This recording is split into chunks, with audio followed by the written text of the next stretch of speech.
তো রাম রাম বন্ধুরা, তোমরা কেমন আছো অবশ্যই কিন্তু কমেন্টে জানাতে পারো। কালকে যখন টান টান উত্তেজনার ম্যাচ দেখছিলাম, সেই ম্যাচে কিন্তু ভালো মতন জিতে যাই আমরা, মানে ইন্ডিয়া, এবং অস্ট্রেলিয়াকে 2023 সালের যে বদলা, সেই বদলার বেশ ভালো করে কিন্তু নেওয়া হলো।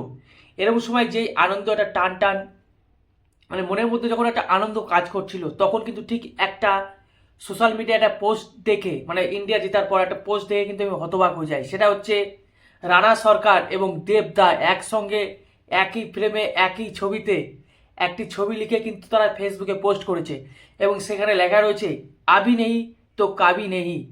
মানে এই হলো যথেষ্ট ভালো একটা সময়, যে সময় কি হতে চলেছে আমি নিজেও জানি না। ও তোমরা অনেকে আন্দাজ করে নিয়েছো, কারণ কালকে ভাই খেলাটা একটা ভাই খেলা ছিল না, কালকে একটা বিশাল একটা জিনিস ছিল, যেখানে কিন্তু আমরা জিতে যাই। তারপরে এই নিউজটা আসে বা এই ছবিটা আসে, যে তারা হয়তো এটার জন্যই অপেক্ষা করছিল যে সেমিফাইনালে ভারত জিতবে আর এই নিউজটা তারা অডিয়েন্সের সামনে দেবে। এবার সেটা কি নিউজ হতে চলেছে, সেটা হচ্ছে একটাই নিউজ হতে পারে বন্ধুরা। 2016 সালে একটা মুভি তৈরি হয়, সেই মুভিটার নাম ছিল ধূমকেতু। কিন্তু ভাই সেই মুভিটা কিন্তু তোমরা সকলে জানো রিলিজ করা কিন্তু সম্ভব হয়নি। একটাই কারণ, সেটা হচ্ছে দেবদার সঙ্গে রানাদার ঠোকাঠুকি বা মতবিরোধ। ভাই মতবিরোধ যে এত বছর হতে পারে, 9টা বছর কিন্তু পার হয়ে গেল, সেই মুভির কিন্তু এখনো কোনো রিলিজের চিন্তাভাবনা নেওয়া নেওয়া হয়েছিল না বা নেওয়া হয়নি। কিন্তু আমি তোমাদের একটা কথা জিজ্ঞেস করি, এই পোস্ট দিকেও কিন্তু ভাই আমি বিশ্বাস করতাম না, কারণ রানা সরকারের মাথায় কি চলে সেটা রানা সরকারই কিন্তু জানে না। কিন্তু ভাই আর একটা নিউজ দেখে আমি অবাক হয়ে গেলাম। 20 ডিসেম্বর 2024 তিনি লিখছেন, মানে রানা সরকার, যে দেবের খাদান এবং শুভশ্রীর সন্তান মুভি যদি হিট করে তবেই কিন্তু ধূমকেতু মুভি মুক্তি পাবে।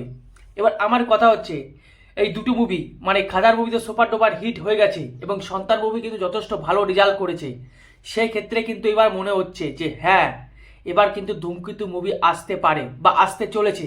কারণ এই একটু বড়, সব থেকে বড় সুযোগ। কারণ ধূমকেতু মুভি এটা কোনো মুভি নয়, কিন্তু এখন বলতে গেলে বর্তমানে দাঁড়িয়ে এটা হচ্ছে আমাদের একটা ইমোশনাল মুভি বলতে পারো। সেই 2016, তখন আমি কিসে পড়ি, তখন বোধহয় আমি কিসে পড়ি, তখন 2016 মানে 11, 12, 13, হ্যাঁ, বিয়েতে পড়ি বন্ধুরা, বিয়ে। এখন আমি কাজ করি। তো আজ থেকে 9 বছর আগে আসাকার মুভি, তখনই খবরটা মানে পাওয়া যাচ্ছিল যে এই মুভিটা হতে চলেছে দেবদার জীবনের সব থেকে বিগ বাজেট মুভি, যেটা অবশ্যই এখন যদি আসে এখনও জানি সুপার ডুপার হিট হবে। কারণ দেবদার যেভাবে এখন বিরাজমান সুপার ডুপার বা সুপারস্টার, তো দেবদা এখন হয়েই গেছে পশ্চিমবাংলার। সেক্ষেত্রে ধূমকেতু মুভি এলে যে ভাই সুপার ডুপার হিট হয়ে বেরিয়ে যাবে, এটা কেউ কেউ কিন্তু মানে মানে অবিশ্বাস করছে না। কিন্তু ভাই এই মুভিটা কিন্তু আসা দরকার, কারণ আমরা সবাই অপেক্ষা করে রয়েছি দেব এবং শুভশ্রীর জুটি দেখার জন্য। সেই 2016 সালের দেব এবং শুভশ্রীর জুটি দেখার জন্য কে কে অপেক্ষা করছো কিন্তু কমেন্টে জানাতে পারো। আর কালকে খেলাটা কেমন লাগলো, আমি তো বলবো ভাই খেলার জন্য হয়তো ইনারা অপেক্ষা করেছিলেন যে ইন্ডিয়া জিতবে, আর সঙ্গে সঙ্গে এই নিউজটা কিন্তু দেবো। তাই আমার কিন্তু খুব ভালো লাগছে, কারণ এটা একটা ইমোশনাল ব্যাপার আর কি। সেই আমরা মানে কি বলবো, সে কবে শুনেছি আমি, যেদিন প্রথম আসে ভাই সেদিনই আমি শুনি যে ধূমকেতু বলে একটা মুভি আসছে, যেটা আনন্দবাজার পত্রিকায় কিন্তু বেরিয়েছিল। তো সেইখান থেকে কিন্তু আজ পর্যন্ত এখনো রিলিজ হয়নি। যাই হোক, এবার কিন্তু রিলিজ হতে পারে। অবশ্য কমেন্টে গিয়ে তোমরা ভালো ভালো জিনিস লিখো, কারণ অনেকে তো রানা স্যারের বা রানাদার কমেন্টে গিয়ে ভাই সেই উল্টোপাল্টা গাল লিখেছো। এবার কিন্তু একটু ভালো জিনিস লেখো, কারণ উনি মাথারা যে কি চলে উনি নিজেও জানে না। কখন না বলে দিল যে ভাই মুভিটা হবে না, কিন্তু এবার কিন্তু মুভি হবে। তাই কমেন্টে গিয়ে ভালো জিনিস লিখো, কারণ এই মুভিটার জন্য কিন্তু আমরা ভাই অনেক অনেক দিন ধরে বসে আছি, 9 বছর অপেক্ষা করছি যে ধূমকেতু মুভিটা কি হলো। কারণ দেবদার কিন্তু সব ওই ওই সময় দাঁড়িয়ে দেবদার সব থেকে জীবনের বিগ বাজেট মুভি ছিল এটা।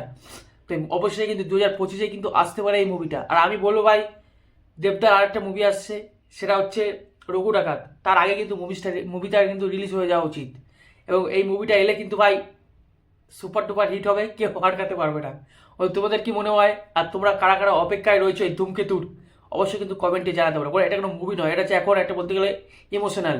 কারণ আমাদের সেই 2016 সালে আবার পিছিয়ে নিয়ে যাবে টাইম ট্রাভেল করে, যেটা কোথাও না কোথাও কিন্তু আমার তো খুব ভেরি ইন্টারেস্টিং লাগছে, খুব ভালো লাগছে কিন্তু আমার।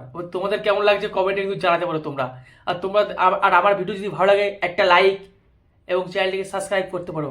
তো রাখছি, চলো দেখা হচ্ছে নেক্সট অন্য কোনো ভিডিওতে।